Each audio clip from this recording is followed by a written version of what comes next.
देखिए, भारतीय जनता पार्टी ने अंतिम समय तक कोशिश की कि झारखंड में अपने पार्टी के किसी कार्यकर्ता को भेज सके, लेकिन नंबर्स हमारे पास कम थे। हमारे पास 21 ही विधायक हैं, 28 चाहिए, और गठबंधन के साथ भी ये संख्या सिर्फ 24 होती है। हमने अंतिम समय तक प्रयास किया, लेकिन जब ये पूरी स्थितियां अनुकूल नहीं बनी तो हमने एक निर्दलीय प्रत्याशी परिमल नाथवानी जी, जो पहले भी 2 बार राज्यसभा सांसद रह चुके हैं, जिन्होंने बेहतर काम किया है, उन्होंने हमसे समर्थन मांगा तो हमने उन्हें समर्थन दे दिया। वो भाजपा के अधिकृत उम्मीदवार नहीं है, निर्दलीय हैं, जिन्हें भारतीय जनता पार्टी समर्थन दे रही है। और जो आज थैली शाह और आज जो इंडस्ट्रीज को भेजने की बात कर रहे हैं, भाई यही नाथवानी साहब 2008 में गए थे, जब मधु कोड़ा जी की सरकार थी, जिसको जेएमएम कांग्रेस समर्थन करी थी, उन्हीं के समर्थन से गए थे। तब तो सब कुछ ठीक था। 2014 में नाथवानी जी दोबारा गए थे राज्यसभा झारखंड से, उस समय माननीय मुख्यमंत्री हेमंत सोरेन जी की सरकार थी, उन्हीं के समर्थन से गए थे, तब सब कुछ ठीक था। आज वो निर्दलीय लड़ रहे हैं तो तरह तरह की बातें हो रही। खैर, इनका ये चरित्र है। और जो थैली शाहों की बात करते हैं, इंडस्ट्रीज की बात करते हैं, कैसे बोलते साहब? बिरला को किसने भेजा था? महिंद्रा को किसने भेजा था? विजय माल्या को किसने भेजा था कर्नाटक में, जो जनता दल एस के सपोर्ट से? ये तमाम चीज़ें कांग्रेस के हिस्से जाती है। तो ये कांग्रेस जो हमसे आज प्रश्न कर रही है, उनको अपने गिरेबान में झांकना चाहिए। और केडी सिंह एक इंडस्ट्रियलिस्ट थे साहब, जो झारखंड मुक्ति मोर्चा के शहीद सांसद सुनील महतो की पत्नी सविता महतो का टिकट काटकर केडी सिंह, जो एल्केम ग्रुप के मालिक थे, उनको झारखंड मुक्ति मोर्चा ने 2010 में भेजा था। तो हमारे तो उम्मीदवार भी नहीं है नाथवानी जी, वो सिर्फ हमारे समर्थन से चुनाव लड़ रहे हैं, निर्दलीय हैं। और हमने पूरी कोशिश की है कि गठबंधन में भी एकरूपता रहे हमारे गठबंधन में। बाकी नाथवानी जी का ये कॉल है कि वो बाकी वोट कैसे जुटाते हैं। और जो लोग आज हॉर्स ट्रेडिंग की बात कर रहे हैं साहब, प्रोबेबली हॉर्स ट्रेडिंग की बात करें तो एलिफेंट ट्रेडिंग हुई थी यहाँ पर एक बार 1993 में, जब नरसिम्हा राव की सरकार को बचाने के लिए कांग्रेस ने 3 करोड़ में झारखंड मुक्ति मोर्चा के सांसदों का वोट खरीदा था। वो एलिफेंट ट्रेडिंग थी। झारखंड मनी लॉन्ड्रिंग केस से डिस्चार्ज करने के लिए फाइल की थी, उसको पीएमएलए कोर्ट ने खारिज कर दिया। ये क्या कमेंट? देखिए, law of the land supreme होता है, आपको फेस करना ही पड़ेगा। मुख्यमंत्री हेमंत सोरेन जी पर आरोप था कि 8 एकड़ से ज़्यादा भूमियरी ज़मीन को गलत तरीके से कब्जा किया, और मनी लॉन्ड्रिंग का भी केस था। पीएमएलए कोर्ट से उनको जो उन्होंने एक डिस्चार्ज याचिका दी थी, इस केस में उनको बेल मिल चुका है। पर बेल आपको कोई मामले से बरी नहीं करता, एक सिर्फ टेम्प्रोरी रिलीफ होता है। पर इसको दिखा रहे थे जेएमएम के लोग कि साहब हम बरी हो गए। मुख्यमंत्री जी ने डिस्चार्ज याचिका दाखिल की थी, उसे पीएमएलए कोर्ट ने खारिज कर दिया। अब माननीय मुख्यमंत्री को मुकदमा फेस करना होगा। मुझे लगता है वो देश के शायद इन्हीं गिने मुख्यमंत्री में होंगे जो अब मुख्यमंत्री रहते हुए मनी लॉन्ड्रिंग के आरोप का मुकदमा फेस कर रहे होंगे। टीएमसी के 20 सांसदों ने इच्छा जाहिर की है कि वो एनडीए ज्वाइन करना चाहते हैं, और साथ में उन्होंने लेटर भी लिख कर ये मांग की है कि लोकसभा में उनको अलग सीटिंग अरेंजमेंट अलाउ किया जाए, और वो केंद्र सरकार और in accordance with state governments policies काम करना चाहते हैं। देखिए, रेत पे बने हुए किले जो हैं वो बहुत दिन तक टिकते नहीं हैं, वो धाराशायी हो जाते हैं। और ख़ास करके जब उस रेत वाले किले में कोई तानाशाह रहता हो। ममता बनर्जी और उनके भतीजे अभिषेक बनर्जी जी के 15 वर्षों के तानाशाही का अंत हुआ।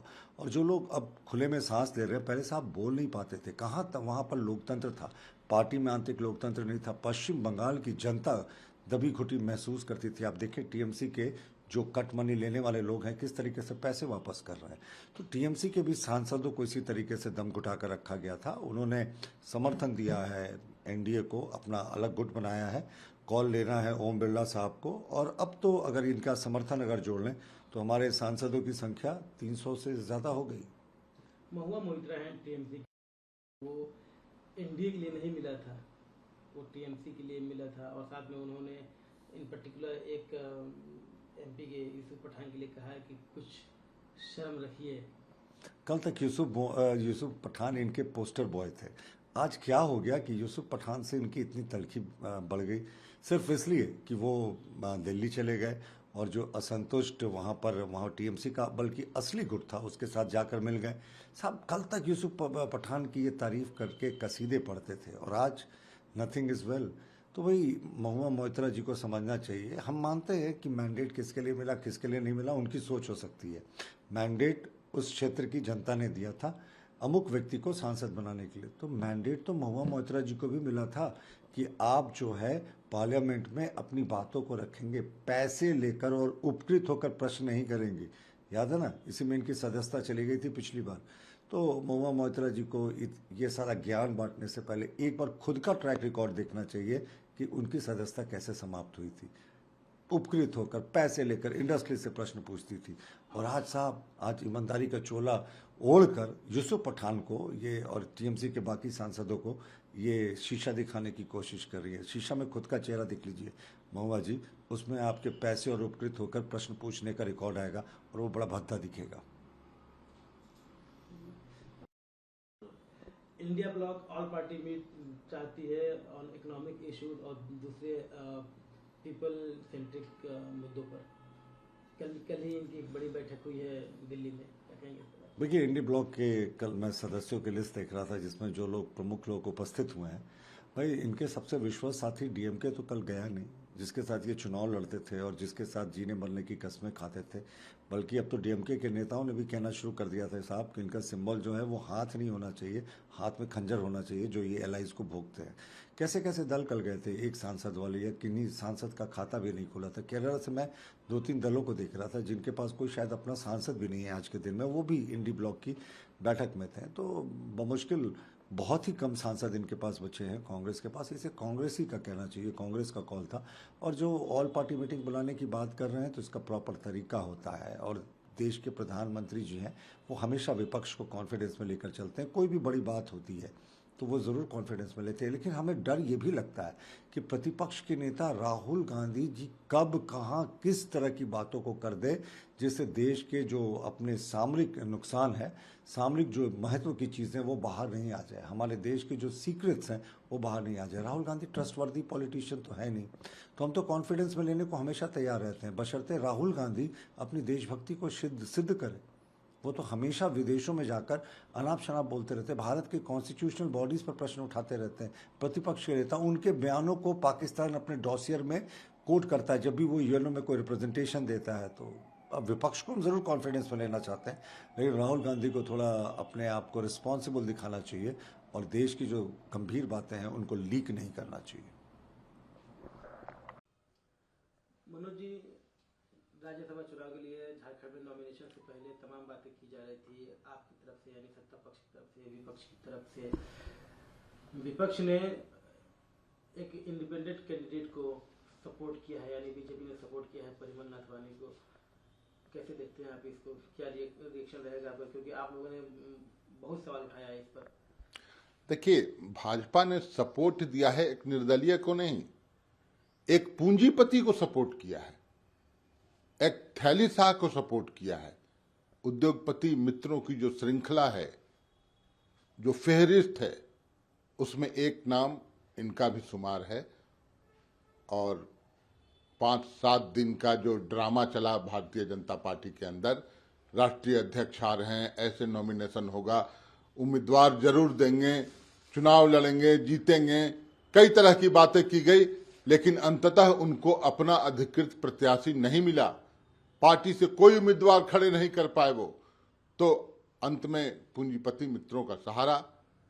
लेकिन ये झारखंड की धरती है जहां हेमंत सोरेन की सरकार है, एक आदिवासी का बेटा की सरकार है। किसी कीमत पर उनकी जीत नहीं होगी। दोनों सीट हमारा गठबंधन, जो हमारे दोनों प्रत्याशी हैं, वो चुनाव जीतेंगे। टीएमसी के 20 एमपी हैं, उन्होंने लेटर लिखकर अपनी इच्छा जाहिर की है कि वो एनडीए ज्वाइन करना चाहते हैं। साथ में उन्होंने अलग सीटिंग अरेंजमेंट लोकसभा में उसकी मांग भी की है। क्या कहेंगे इस पूरे प्रकरण पर?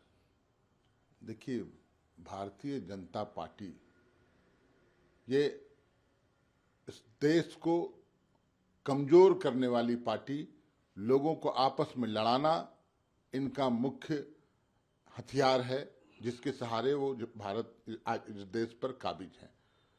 परिवार को तोड़ देना, समाज को तोड़ देना, राजनीतिक दलों को तोड़ देना, उसमें महारत हासिल है इन लोगों को। और मां लक्ष्मी की विशेष कृपा है इस पार्टी को, जो पीएम केयर्स फंड में न जाने कितने अरबों रुपए आए।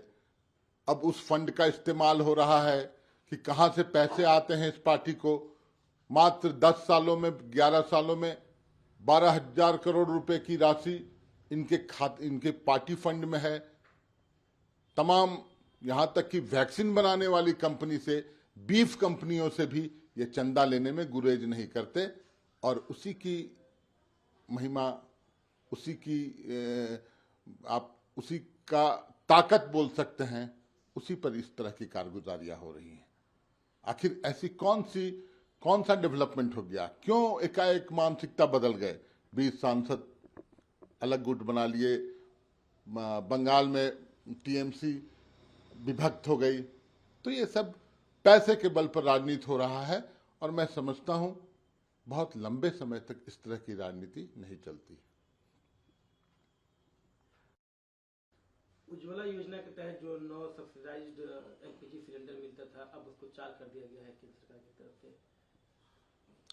अरे इनका बस चले तो ये गरीबों के शरीर से सिरिंज लगाकर खून निकाल लें और उस खून का भी व्यापार कर लें।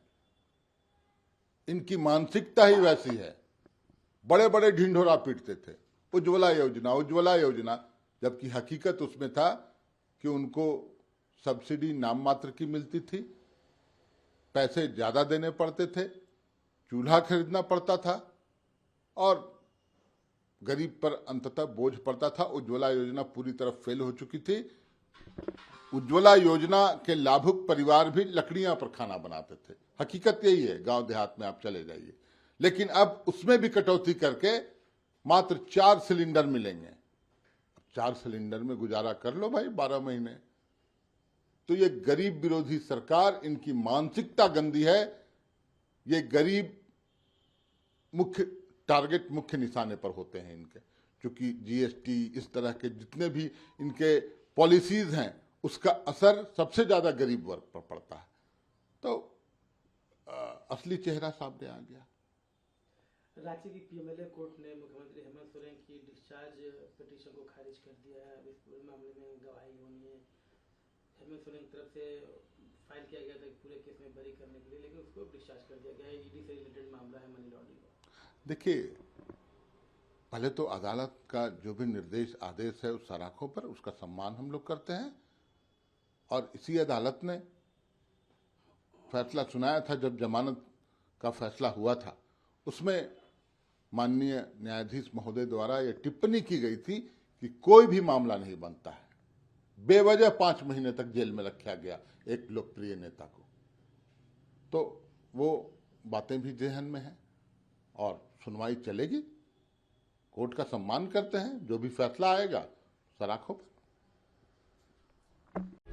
प्रभातखबर.com, विश्वास वही, रफ्तार नहीं।